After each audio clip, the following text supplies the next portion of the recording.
السلام عليكم طلاب المرحلة الثانية. محاضراتنا حتكون أول 11 ورقة من مسرحية كريستوفر مارلو دكتور فاوستس. طبعا هالمسرحية من عصر النهضة 16th century للكاتب الإنجليزي كريستوفر مارلو. طبعا هذا الكاتب من الناس المثقفين وحاصل على شهادة يعني ماجستير. كان مفترض أن يكون هذا الكاتب يعني رجل دين to join ministry يعني، ولكن الرجل رفض هذا الشيء والتحق يعني حتى اتهم بالبداية أنه اعتنق الكاثوليزم، أصبح كاثوليكي بما أنه إنجلترا بلد بروتستانتي، فكان اكو صراع ديني مذهبي مسيحي ما بين المذهب الكاثوليكي والمذهب البروتستانتي، مثل الكاثوليزم والبروتستانتيزم. طبعا هذا الشيء معكوس وين نلقاه؟ معكوس في مسرحية دكتور فاوستس. So we'll find it there clearly when for example when Dr. Faustus make a joke against the Pope, because the Pope is the head of, let's say, Christian Catholic Church, while Dr. Faustus is a Protestant person. يعني هذا واحد من الأمثلة راح نشوفها إن شاء الله ناخذ القصة. طبعا اللي يعني خلاني ننجو من هاي التهمة إنه البلاط أو الجهاز المخابراتي الإنجليزي طبعا كتبه واستوصي عليه أنه أسدى خدمة طبعا للبلد، يعني هذا معناه أنه كان يشتغل هو جاسوس لإنجلترا ضد الفرنسيين. بعد ما عاف يعني after leaving Cambridge، بعد ما عاف دراسة كامبريدج بدأ التحق ككاتب مسرحي، وكتب مجموعة من 7 مسرحيات 7 plays. هاي المسرحيات طلابنا يعني كانت كلش مشهورة، من عندهم The Termulaine, The Jew of Malta، دكتور فاوستس اللي ندرس احنا. طبعا الكونتكست كله ما مطلوب منكم أي شيء منه، ولكن الاطلاع حتى يكون يعني عندكم فهم أو تسلسل الأفكار متسلسلة ومربوطة وما عندكم جاب بيها. طبعا الرجل كانوا من البايونيرز، يعني من البايونيرز رواد كتابة المسرحيات في بلانك فيرس، بالشعر الحر، اللي معناه شنو؟ انه non rhyming lines of iambic pentameter، معناتها يعني أبيات ما بها قافية لكن مكتوبة بالبحر الخماسي، أو يوجد وزن بس ما أكو قافية، واللي اتبعه بعد من يقلده ويليام شكسبير. اتهمهم بالهيرسي هذا الكاتب بالهرطقة. ليش؟ لأنهم حتى نلقى دكتور فاوستس يعني يريد البطل، هو يعني حتى الكاتب يريد البطل يكون متحرر من دين ومتحرر from religion, God and يعني استغفر الله، نوع من خلينا نقول إلحاد، فاعتبروه هذا نوع من الهرطقة. وبعدين هنجا من هاي خلينا نقول التهمة، وكان اكو تافن باول معناته شجار بالحانة، وقتل بهذا الشجار كاتبنا كريستوفر.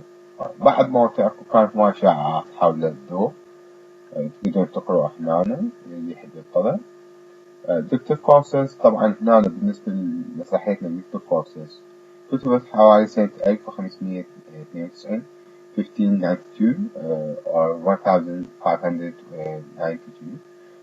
طبعا ديت ما مضبوط بالضبط، ولكن المهم عندنا هنا انه فكرة the idea، فكرة طبعا فكرة دكتور فاوستس من أخذها من كريستيان فولكلور، من الفولكلور أو الثقافة المسيحية، هي مربوطة بشخصية جوناس فاوستس، الشخص اللي باع نفسه طبعا هو ألماني، باع نفسه إنه للشيطان مقابل يعني أو صفقة للشيطان.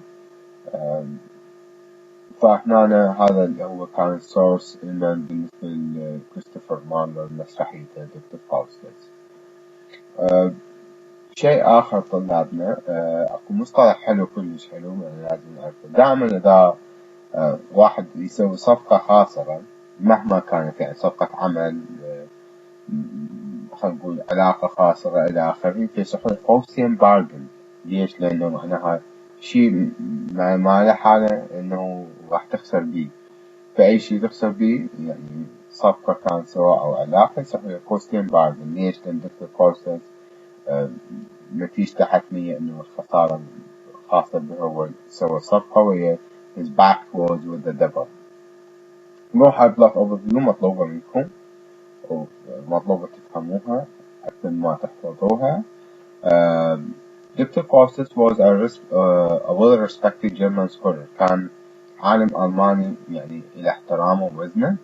Grow dissatisfied with the limits of traditional forms of knowledge. وطبعا كان طلابنا غير راضي عن traditional forms of knowledge اللي هي العلوم التقليدية مثل ذاك العصر، مثل اللوجيك، الفلسفة يعني medicine، الطب، law and religion، القانون والدين. and decided that he wants to learn practice magic. وطبعا كان يرغب شنو طلابنا انه يتعلم السحر. His friends Balthazar Cornelius وأصدقاء Balthazar Cornelius instruct him in the black arts. كانوا يوجهوه يعلموه في السحر الأسود. and he begins his new career as a magician. بدأ مهنته أو مهنة جديدة إلى اللي هي كساحر. by summoning up Mistopheles، من خلال استدعاء للشيطان مستفز a devil. despite Mistopheles' warnings، على رغم من تحذيرات Mistopheles about the horror of hell، عن يعني الرعب الموجود بالجحيم. يعني تخيل إنه الشيطان يحذر الإنسان ولكن الإنسان مصر على مضي قدمه. Faustus tells the devil to return to his master. أخبره بأن يعود إلى سيد اللي هو لوسيفر with an offer، وهي عرض. شنو العرض؟ of Faustus يعني so Faustus sold in exchange for 20 years of service from Mustapha's. Faustus حياته مقابل روحه، يعني مقابل 24 سنة من الخدمة اللي يأديها إلى منه الشيطان مستفز. Meanwhile، بهذه الأثناء Wagner Faustus' servant خادم Faustus has backed up some of magical abilities. كان يعني هم يتدرب وحاصل على بعض القوى السحرية. and uses it to press a clown named Robin into service. واستخدمها حتى يجبر مهرج اسمه روبن يكون خادم. طبعا هاي من الكوميك ريليف، من الساحات الكوميدية، من المشاهد الكوميدية الموجودة بالمسرحية. Mistopheles returned to Faustus with the word that Lucifer had accepted his offer, accepted Faustus' offer. طبعا هنا Mistopheles الشيطان قبل بعرض دكتور فاوستس. Faustus experiences some misgivings and wonders if he should repent. طبعا بدأ يفكر بين نفسه إنه يسوي خطأ ويتساءل إذا كان يستطيع التوبة and save his soul ويحمي شنو روحه. In the end، في النهاية، though he agrees the deal، على الرغم إنه وافق الصفقة، signing it with his blood، طبعا وقعها بشنو بدمه. as soon as he does، بس سوى هذا الشيء، the words homophobia Latin for all man flag. طبعا كتابة ظهرت على شنو، على يده من الدم. homophobia باللاتيني معناتها اهرب يا أيها الإنسان، اهرب أيها الرجل. a beer branded on his hand، طب كانت موجودة على إيده. Faustus again second thoughts، طبعا بدأ يفكر هم بالتوبة. but Mistopheles first was with gifts on him. طبعا أغدق عليه بالهدايا. gives him a book of spells to learn، وطبع كتاب شنو طلابنا حتى يتعلم. فهنا راح نلاحظ إنه دائما من يفكر بالتوبة يعطوه بعض يعني شلون يخلوه يلتهي ببعض الأشياء مثل النساء أو الكتب أو القوى السحرية أو إلى آخره حتى يغروه يعني يفكر بالتوبة. نوع من الإغراء. Later, Mr. Faiz answers all of his questions about nature of the world. طبعا جاوب الشيخ عن كل الأسئلة عن طبيعة العالم. Refusing to answer only when Faustus asked him who made the universe. طبعا السؤال الوحيد اللي Mr. Faiz ما جاوب دكتور فاوستس كان سؤال من خلق الكون. طبعا هذا السؤال كان موجه من دكتور فاوستس مستر فيس، ولكن مستر فيس لم يستجيب أو لم يعطي جواب لدكتور فاوستس. This refusal prompts yet another bout of misgivings in Faustus. طبعا هذا خلاه شنو، هذا الرفض خلاه هم يشوف.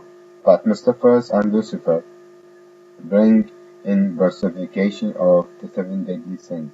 ولكن الشيطانين لوسيفر ومساعدة مستر فيرس طبعا جابوا الشخصيات الخطايا السبعة، اللاست الشهوة، الريج، الرعب،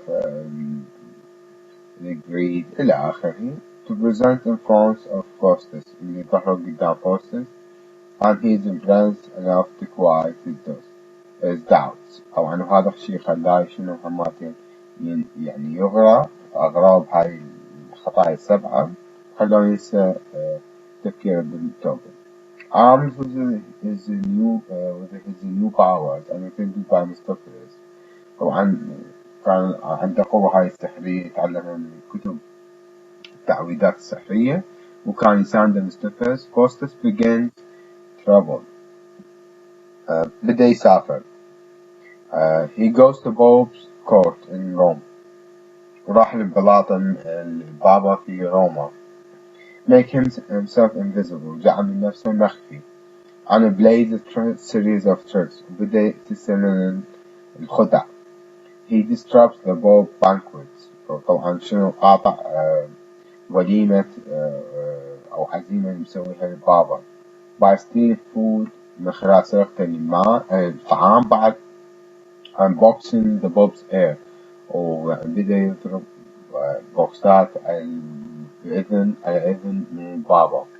Following this incident بعد هذه الحادثة he travels through the coast of Europe. بدأ يسافر بجولة كل البلاطات الملوك الموجودين في أوروبا في ذلك الوقت. With his fame spreading as he goes. طبعا شهرته انتشرت يعني بعام 112. Eventually he invented to the court of the German Emperor Charles VII. بدأ شنو تلقى دعوة يعني من الإمبراطور الألماني تشارلز الخامس تشارلز يعني الخامس عفوا the enemy of the Pope اللي هو عدو للبابا. who asked Faustus to allow him to see Alexander the Great. وطلب من فاوستس إنه يستحضر روح ألكسندر الأعظم ألكسندر المقدوني the famed 4th century BC Macedonian king and conqueror. Faustus conjured up the image of Alexander and Charles suitably impressed. طبعا الملك كان الإمبراطور كان منبهر. ولكن a knight scoffed at Faustus' power. كان يسخر طبعا فارس يسخر من القوة السحرية لفاوستس. Faustus chases him by making antlers separate from his head. طبعا فاوستس أدبه chastise him. شلون chastise him أدبه؟ من خلال جعل antlers قرون separate out from his head. تنمو من يعني أصبح عند هذا الفارس يعني قرون احنا نقول بالعامية تنمو من رأسه. Furious the knight vows to revenge. طبعا غاضب الفارس تعهد بالانتقام. Meanwhile Robin Wagner's town has picked up some magic on his own. طبعا حتى الاثنين منه شخصية روبن اللي هو خادم الفاغنر. فاغنر بدوره كان خادم لستيفنز. هذا الثيم يتعلق أو فكرة الماستر سليف، يعني السيد وخادم، موجودة بمسرحية دكتور فاوست. تعلم بعض السحر and with his fellows table and raid he undergoes number of comic misadventures بدون سلسلة من المغامرات الفاشلة. At one point he managed to sum up Mr. Phyllis. واحدة من يعني خلينا نقول لحظات ممارستهم السحر استطاعوا يعني استحضار Mr. Phyllis. who threatened to turn Robin and Rafe into animals، واللي هدد إنه يحولهم إلى حيوانات. or perhaps he transformed them in the text isn't clear. أو بعض النقاد يقول هو حولهم لحيوانات، مو هدد يحولهم. to punish them for their foolishness، يعاقبهم على غبائهم. Faustus then goes on with his travels. بدأ طبعا بدأ سفره أيضا، استمر بسفره playing trick on horse coaster، وقام بخدعة على سائس الخيل along the way، في الطريق. Faustus sold him a horse that turns into a heap of straw. طبعا باع له حصان مصنوع من شنو؟ من كومة قش. when riding into river. هذا طبعا الحصان هو حصان سحري، بس تدخله بالمي يجعل أصله اللي هو شنو كومة من القش. Eventually Faustus is invited to the court of Duke of Banhout. طبعا تلقى دعوة من دوق بانهاوت where he performs various feats. وأدى سلسلة من الخدع يعني. The horse coursers show up there along with Robin, a man named Dick, Rafe and Texby. طبعا أكو النص الأول والنص الثاني، هذا شيء ما تشغل بالكم به. هاي الشخصية تقدرون تقوليها ديك أو رايف، هم اثنينهم مشابهين نفس الشخصية. هذول كلهم الشخصيات اللي هم ثلاثة، سائس الخيل، روبن، ديك أو رايف، كلهم ظهروا. various others have fallen victim to Faustus trickery. بعض من الشخصيات الأخرى اللي ظهروا أجوا طبعا شنو يستنجدون بالذوق بسبب شنو إنه فاوستس قام بخدع عليهم، خدع سحرية.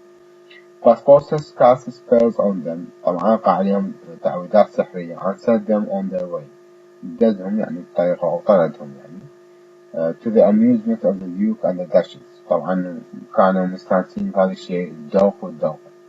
At 20 years of his deal with Lucifer come to a close، بما أنه 24 سنة بدت راح تخلص يعني. Faustus began to dread his impending death. بدأ يفكر بشنو؟ بموت يعني قريب. He had Mustafa's call up Helen of Troy. طبعا طلب Mustafa's يجي بحلم طروادية، يعني هاي امرأة مشهورة إنه أجمل امرأة عبر التاريخ. The famous beauty from the ancient world، طبعا اللي هي من أجمل النساء في العالم القديم. and uses her presence to impress a group of scholars. طبعا استخدم وجودها حتى يبهر مجموعة من علماء أو زملاء من الجامعة. An old man urged Faustus to repent. ظهرت هنا شخصية old man. Faustus to repent، وطلب من Faustus شنو يتوب. but Faustus drives him away. طبعا طرده لأنه ما يديتوب. Faustus summons Helen again and explains lavishly about her beauty. طبعا بدأ يتساءل أيضا شنو عن جمالها. but time is growing short، ولكن الوقت ما كان بدأ يقل. Faustus tells the scholars about his past. طبعا أخبر زملائه بالجامعة عن صفقته للشيطان and they hire striking and resolve to pray for him. وقرروا أنه يصلون إليه. On the final night، في الليلة الأخيرة before the expiration of the 24 years اللي هي مدة 24 سنة بالعقد. Faustus is overcome by fear and remorse. كان مسيطر عليه شنو الخوف والندم. He begs for mercy. كان يتوسل للرحمة but it is too late. لكن كان هذا الشيء متأخر. At midnight في منتصف الليل a host of devils مجموعة من الشياطين appears and carries his soul off to the hell. طبعا شنو أخذوا روحه إلى الجهنم، يعني كما منصوص عليه بالصفقة اللي بينه وبين لوسيفر الإبليس. In the morning في الصباح the scholars finds FAUSTUS limbs. طبعا العلماء وجوا أو سماء دكتور فاوستس من الجامعة أجوا لقوا فاوستس limbs أعضاء أو أشلاء دكتور فاوستس and decide to hold a funeral for him. قرروا يقيمون جنازة من أجله.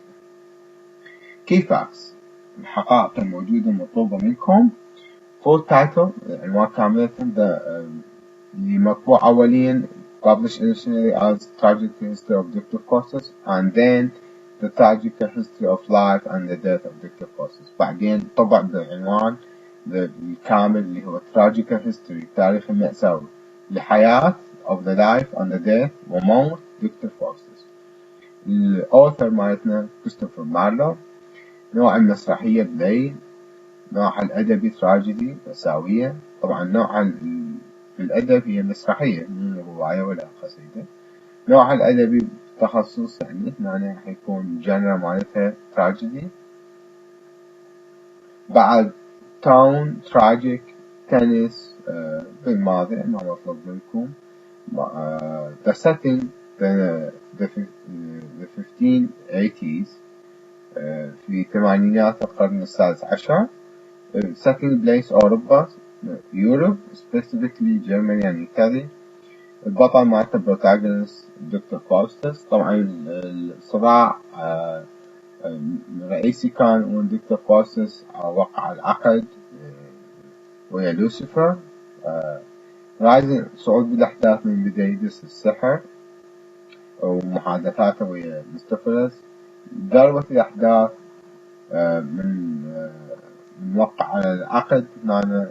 طبعا هنا عرض روحه وهنا وقع العقد ويا لوسيفر. نزول الأحداث من بدء سفره طبعا the end of the let's say النهاية مالته كانت شنو من الشياطين نقول they tears him off and take his soul. قطعوه وأخذوا الروح. نروح على الشخصيات المطلوبة. character list. دكتور فاوستس البطل مالتنا اللي هو بطل القصة اللي وقع he served back with the devil for 24 years. تقدرون هواي تكتبوا عليه. مستفز مساعد لوسيفر طبعا هنا يمثل دور فويل خصم طبعا دكتور فاوستس. احنا عندنا بروتاغونست فويل. طبعا كورس هم شخصية ومجموعة من شخص أو مجموعة من أشخاص يسألون عن المسرح يمهدون يسوون تمهيد ويعطون معلومات معينة. هم الجوقة يعني كانت تستخدم عادة في الجريك تراجيديات الكلاسيكية الإغريقية. أولد مان شخصية أولد مان طبعا هو شخص يظهر حتى يمثل السيد المسيح اللي يطلب من فاوستس يعني إنه يتوب لكن to repent but he didn't repent. يعني يتوب لكن هو لم يتوب. good and evil angel طبعا هذا موجود عند كل إنسان في كتف الأيمن. good angel الشيطان عفوا ملاك الحسنات و evil angel ملاك السيئات يسجلون الأعمال بالنسبة الصالحة والطالحة للإنسان. لوسيفر اللي هو إبليس يمثل villain. وفاغنر يمثل طبعا confident بالنسبة للقصة. هذول أنواع الكاركتر تايبس. كلاون روبن راي فادز كورنيوس هورس كورسس سكولرز بوب أمبر تشارلز 5 the fifth نايت. دول كلهم برونو ديوك اوف فان هاوت مارتينا وفريدريك. دول كلهم شخصيات ثانوية. الرئيسية لحد بعدنا. الثيمز، طبعا تعريف الثيمز. Themes are fundamental and often universal ideas explored in literary work. بتكون هي أفكار، مجموعة themes اللي هي الأفكار، أفكار رئيسية وعالمية، وين موجودة في العمل الأدبي. يعني مثل فكرة الانتقام موجودة أو السحر موجودة بكل الثقافات والبلدان. أول ثيم نروح للسن اللي هو الذنب، الإثم، redemption، توبة، damnation، اللعنة. طبعا هذا دكتور فاوستس، هذا الثيم موجود. السن هو كان اقترافه دكتور فاوستس انه غروره قاد الى شنو، انه ممارسة السحر، وهذا الشيء قاد الى هلاكه. redemption حاول يتوب يعني، ولكنه لم يتوب، try to repent but he didn't repent. damnation اللعنة، كان لعنته انه خلينا نقول الشيطان اخذ روحه. هذا الثيم مطلوب منكم طريقة explain، اشرح. بعد الثيم الثاني طبعا حسب التحديد والاتفاق مع الأستاذ المادة، مو كل الأشياء مطلوبة. الثيم الثاني the conflict between medieval and Renaissance value، صراع ما بين يعني الجيل، خلينا نقول القديم، الأفكار القديمة، والجيل Renaissance value اللي هي عصر النهضة، أفكار عصر النهضة وأفكار عصر الميديفل، القرون الوسطى. القرون الوسطى تمثل يعني خلينا نقول أفكار تعتبر متدينة متخلفة بالنسبة للناس اللي عاشوا في عصر النهضة الرينيسانس. وهذا الشيء موجود طبعا واضح، مثل صراع ما بين ثيولوجي دين وسكولار، طبعا اللي هو العلمانية، صراع علماني ديني. وهذا الصراع لحد الآن موجود في كل دول العالم لغاية اللحظة يعني، من ضمنهم بلدنا يعني. فهذا التيم يتحدث عن هذا الشيء. طبعا هنا إذا ترجعون يعني بداية المحاضرة أنا قلت لكم إنه كريستوفر مارلو اتهم بالهرطقة. شوفوا خلينا هنا نقرأ A hero of، طبعا هو البطل مالت اللي سواه A hero of a new modern world، بطل من العالم الجديد اللي هو رينيسانس. A world free of God، يعني عالم شنو تحرر من فكرة وجود الرب، religion دين and the limits of imposed on humanity، والحدود المفروضة أو القيود المفروضة على الإنسانية. أستغفر الله، يعني هذا من هاي واحد من الأسباب اللي جعلت من دكتور عفوا كريستوفر مارلو يتهم بالهرطقة. طبعا power as corrupted for influence، السلطة كتأثير شنو فاسد.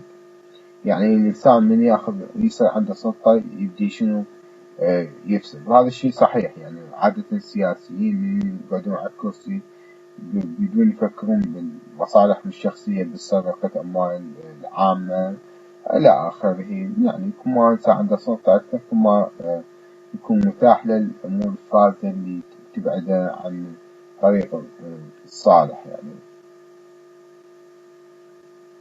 طبعا هنا دكتور فاوستس من بداية قبل لا يمارس السحر قال وعد بهواية شغلات، يخدم بلده، يخدم الفقراء، يبني يعني سور حول ألمانيا، يحمي ألمانيا، يعطي الفقراء الحرير، ويبني مدارس وإلى آخره. ولكن بالحقيقة من اجت السلطة يعني قوة power of magic only what he did the practical joke on some big forms. طبعا كل اللي سواه انه استغل هاي القوة السحرية حتى يسوي بعض الخدع السحرية على ناس بسيطين simple forms. The divided nature of man، طبعا هنا شنو الانقسامية موجودة في كل إنسان. شنو يعني كل إنسان أكو صراع داخل ما بين الخير والشر، وهذا متمثل بما الوجود، يعني هو internal struggle، صراع داخلي داخل كل إنسان، اللي متمثل يعني ما بين خلينا نقول الجانب الخيري اللي دائما يحثنا على الصلاح اللي هو الجود أنجل، متمثل بشخصية الجود أنجل من المسرحية، ودائما شيء يدفعنا إن خلينا نقول نمضي قدما حتى لو كان هذا الشيء يعني فاسد لا أخلاقي محترم إلى آخره. ليش؟ لأنه هذا الإيفل أنجل طبعا يغرينا اللي هو الشيطان السيئات، أو اللي يمثلها طبعا أيضا لوسيفر مستفلس شياطين. موتيفز، المحفزات الموجودة طبعا. المحفزات شنو معناها؟ تعريفها are the current structure تكون تراكيب contrast تناقضات different devices أدوات أدبية that can help to develop and inform the text major themes. طبعا يستخدمها الكاتب هاي التراكيب والتناقضات والأدوات الأدبية. ليش؟ حتى يطور ويغني الأفكار الرئيسية الموجودة بالنص. أول موتيف موجود في الماجيك أند سوبر ناتشورال، السحر والقوة غير الطبيعية. طبعا دكتور فاوستس هي عن السحر، ممارسة السحر. طبعا بعد أكو ظهور شياطين تعتبر سوبر ناتشورال، دراغونز إلى آخره. هاكل الأشياء تعتبر سوبر ناتشورال. براكتيكال جوك، الخداع السحرية. طبعا العملية اللي سواها دكتور فاوستس على الناس هو طبعا الموتيف المحفز الثاني اللي يخلي الأفكار الرئيسية تستمر وتتطور. symbols الرموز مطلوبة، تعريف مالتها. symbols are objects characters، قد تكون الرموز أي رمز قد يكون شيء. بعد character شخصية، figure شكل، colors ألوان used to represent abstract ideas and concepts تستخدم لكي تمثل أفكار ومفاهيم معينة. شلون؟ يعني مثلا عندنا إذا واحد شفناه بمطار اسطنبول لابس تيشيرت بعلم العراق، معناه شنو؟ هذا عراقي. أو لون مثلا واحد لون يقدم هدية بلون أحمر، معناها حب. بعد يعني إذا واحد مثلا شخص لابس زجاج شمشي بأوروبا، يعني معناته عربي. هنا من الرموز الموجودة عندنا بلاد، الدم، رمز الدم. شي يرمز لنا؟ للصفقة اللي وقعها دكتور فاوستس، الصفقة دائما بينه وبين الشيطان طبعا لوسيفر. بعد ترمز 2، رقم 2 إنه رمز الغضب، ثورة اللي يعني كأنما دم يثور على هاي الصفقة. 3 sacrifice، طبعا ترمز للتضحية اللي منه هو سواها جيسوس كرايست سيد المسيح عندما ضحى بنفسه حتى يعني يقل يعني المسيحي حتى يخلص الناس من الذنوب. Faustus rejection of ancient authorities، طبعا رفض فاوستس خلينا نقول السلطة القديمة أو الأفكار القديمة.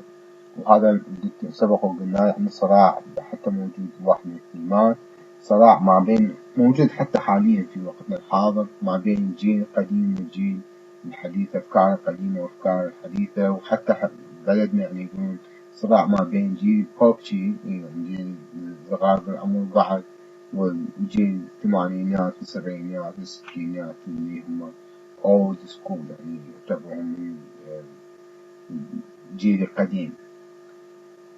الثلاثة طلابنا good and the evil angel اللي يمثلون صراع. طبعا شنو؟ صراع داخلي للإنسان، كل إنسان. وهذا الصراع طلابنا طبعا good angel to do good، يحثنا دائما عن شنو؟ النفع عن شيء صالح. والevil angel شنو يحثنا؟ يعني part of which sink in sin، طبعا يحثنا شنو؟ عن نغرق بالذنوب. هاي نهاية محاضرتنا بالنسبة لليوم، أتمنى فيدتكم، وإن شاء الله المحاضرة القادمة راح نبدي بالمشاهد السينات وشرحها وتحليلها.